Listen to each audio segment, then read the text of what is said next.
మా అందరికీ నమస్కారం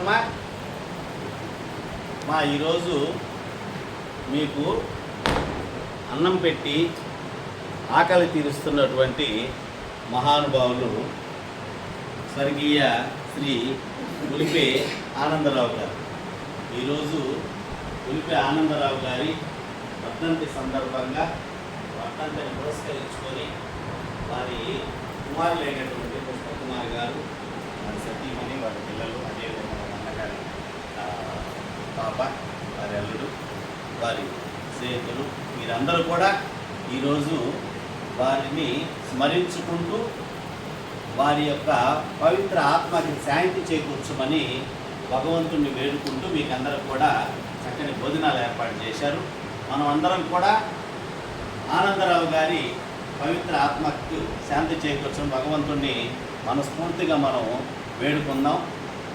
ఈరోజు తల్లిదండ్రులు బతుకుండగానే వారిని వృద్ధాశ్రమాల్లో వదిలేసి వాళ్ళ గురించి పూర్తిగా మర్చిపోయినటువంటి ఈ రోజుల్లో మన ఆశ్రమం, ఇటువంటి ఆశ్రమాలన్నీ కూడా ఉదాహరణగా ఉన్నాయి. ఈ రోజుల్లో స్వర్గస్థులైనటువంటి ఆ మహానుభావుడి పేరు మీద ప్రతిరోజు కూడా మన ఆశ్రమంలో భోజనాలు ఏర్పాటు చేస్తున్నటువంటి పుష్పకుమార్ గారికి, వారి కుటుంబ సభ్యులందరూ కూడా మనం మనస్ఫూర్తిగా ఒకసారి ధన్యవాదాలు తెలుపుకోవాలి. కేవలం భోజనాలు పెడుతున్నందుకు వారికి ధన్యవాదాలు తెలుపుకోవాలి, కృతజ్ఞతలు తెలుపుకోవాలంటే కాదు.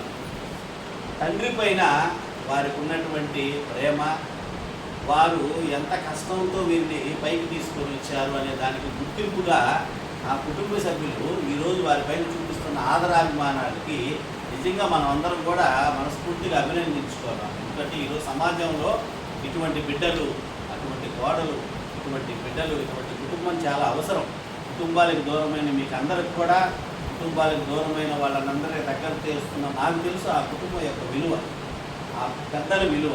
కానీ ఆ పెద్దల విలువ తెలియనటువంటి ఈ సమాజంలో వారి గురించి నిరంతరం ప్రతి సంవత్సరం కూడా భోజనాలు ఏర్పాటు చేసినటువంటి కుటుంబానికి మనం ప్రత్యేకంగా ధన్యవాదాలు తెలుపుకోవాలి. ఇటు కుటుంబాలు సమాజానికి రోజు ఎంతో ఆదర్శం. ఇక్కడ ఇంకొక విషయం ఏంటంటే ఆయన ప్రతి సంవత్సరం కూడా ఆనందరావు గారి పేరు మీద ఇంత భోజనాలు ఏర్పాటు చేస్తే ఆయన ప్రతి సంవత్సరం ఆయన గుర్తు చేసుకోవడం కాకుండా మనల్ని గుర్తు చేసుకునేలాగా చేస్తూ మహానుభావుని స్మరించుకునే అవకాశము నాకు తెలిసి ఆయన వీరి పైన చూపించినటువంటి ప్రేమాభిమానాలు. ఎందుకంటే ఒక తండ్రిగా ఆయన బాధ్యత, ఆయన ఎంత గొప్పగా వారి పిల్లల్ని తీర్చిదిద్దు ఉండకపోతే, ఆయన ఎన్నో త్యాగాలు కనుక చేయకపోతే తల్లిదండ్రులు ఈరోజు పిల్లలకు ఉన్నత స్థితికి రాదు. ఆ విధంగా ఉన్నత స్థితికి తీసుకొని వచ్చిన తల్లిదండ్రులను కూడా ఈరోజు మర్చిపోతున్న సమాజంలో నిజంగా వారిపైన వీరికున్న అభిమానం, వీరిపైన ఆయన పెంచుకున్నటువంటి ప్రేమాభిమానాలు మనం అందరం కూడా ఒకసారి గుర్తు చేసుకోవాల్సిన అవసరం ఉండాలి. అది ఈరోజు సమాజానికి చాలా అవసరం కూడా.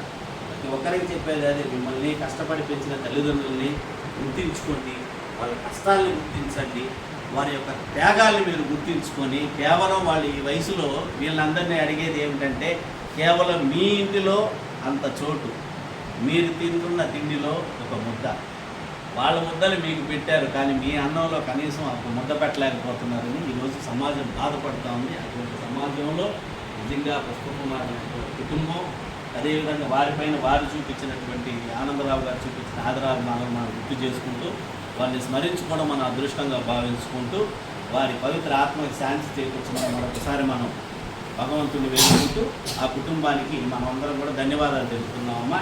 అన్నదాత సుఖీ భవ, అన్నదాత సుఖీ భవ, అన్నదాత సుఖీ భవ.